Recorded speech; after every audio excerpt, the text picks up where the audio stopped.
वैशाली का mood off देखकर उसके भाई निखिल ने वैशाली से पूछा, क्या हुआ मोटी, मुंह क्यों फुला रखा है?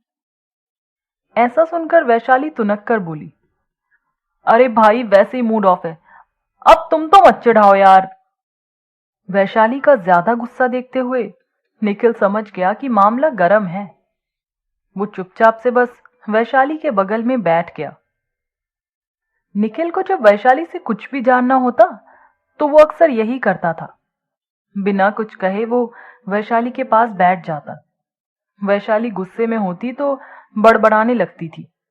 उसी बड़बड़ में सब कह जाती थी। निखिल को वैशाली की इसी आदत की वजह से उसकी ज्यादातर सारी बातें पता होती थी। निखिल वैशाली से मात्र 1 साल ही बड़ा था, इसलिए निखिल और वैशाली में बहुत अच्छी बॉन्डिंग थी, बिल्कुल दोस्तों जैसी। लेकिन झगड़े भी खूब होते थे दोनों में। अभी पिछले साल जब से निखिल अपनी आगे की पढ़ाई के लिए दिल्ली चला गया था, तब से निखिल और वैशाली के झगड़े भी कम हो गए थे। लेकिन निखिल भी कम नहीं था। जब भी इंदौर अपने घर आता, वैशाली को चिढ़ा चिढ़ा कर सारी कसर निकाल लेता था। पिछले साल जब निखिल का एडमिशन मेडिकल कॉलेज में हुआ था तो सबसे ज्यादा खुश वैशाली ही थी। लेकिन जब निखिल चला गया तो वैशाली को उसकी याद आती रहती थी। उसे आदत जो थी अपनी सारी बातें अपने भाई से शेयर करने की।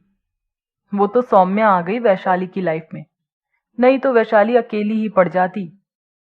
निखिल को अपने पास चुपचाप बैठा देख तो वैशाली भी समझ गई कि जब तक वो सब कुछ बता नहीं देगी, निखिल वहां से जाने वाला नहीं है।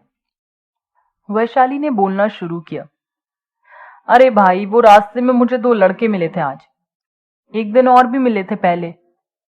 ऐसा कहते हुए वैशाली ने सारी बात निखिल को बता दी।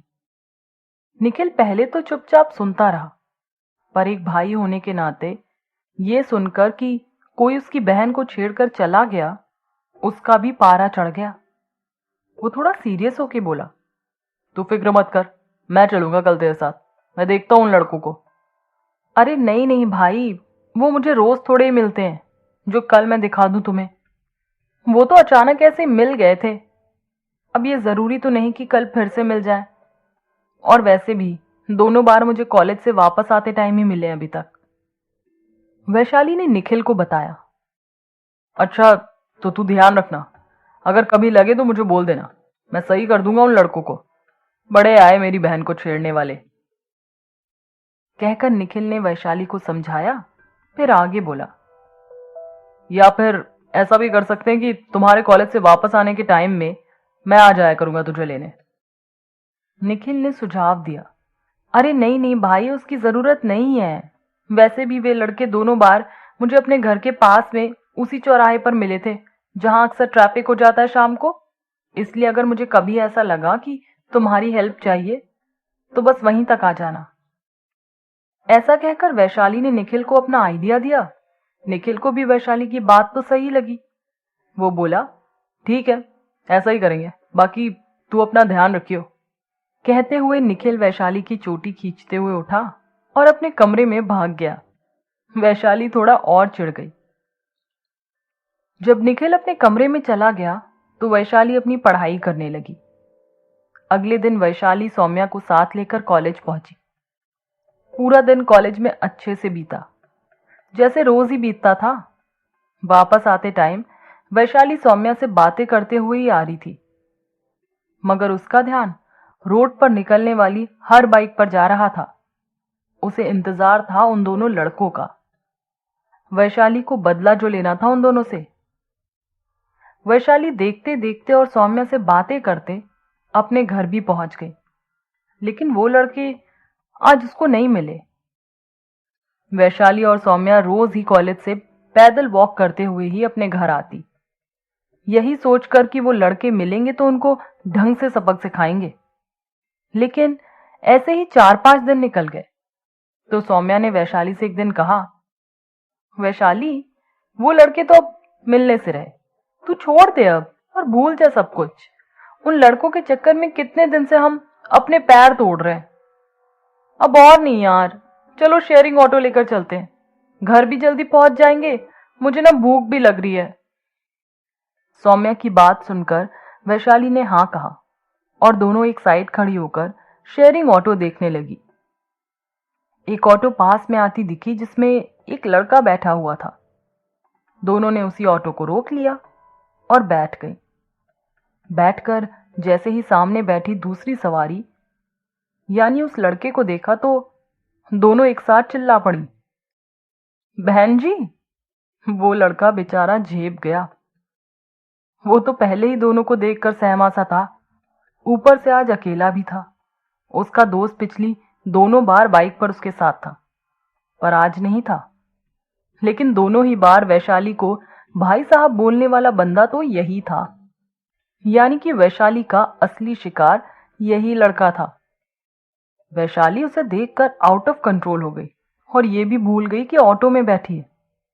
बस देखते ही उस लड़के को खरी खोटी सुनाना शुरू कर दिया। तुम्हारी हिम्मत कैसे हुई हमारे साथ बैठने की?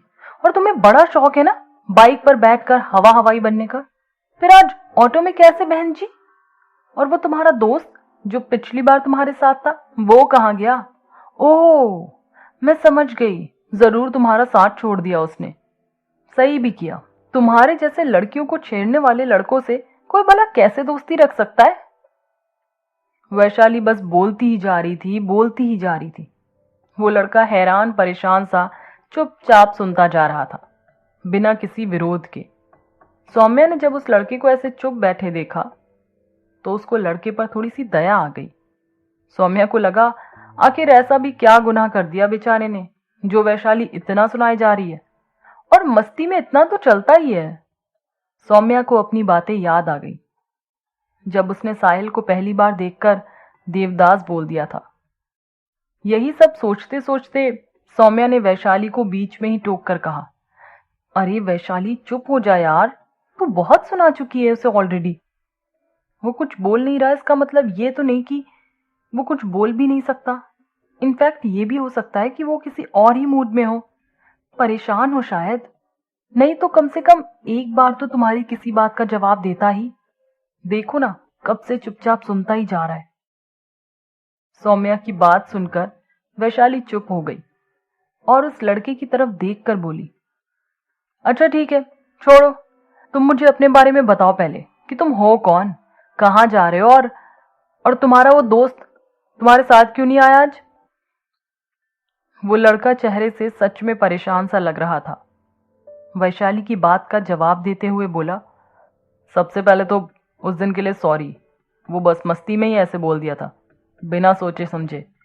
मुझे नहीं पता था कि आपको इतना बुरा लग जाएगा।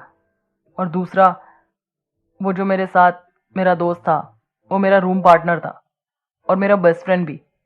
उसका एक्सीडेंट हो गया और वो हॉस्पिटल में एडमिट है अभी। मैं बस उसी से मिलने जा रहा हूँ। शायद तुम्हारी बद्दुआ लगी थी हम लोगों को। उस एक्सीडेंट में बाइक भी पूरी टूट गई, बस मैं ही सही सलामत बच गया।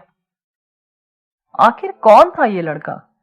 क्या वैशाली सब कुछ भूलकर इसको माफ कर पाएगी और दोस्त बना पाएगी?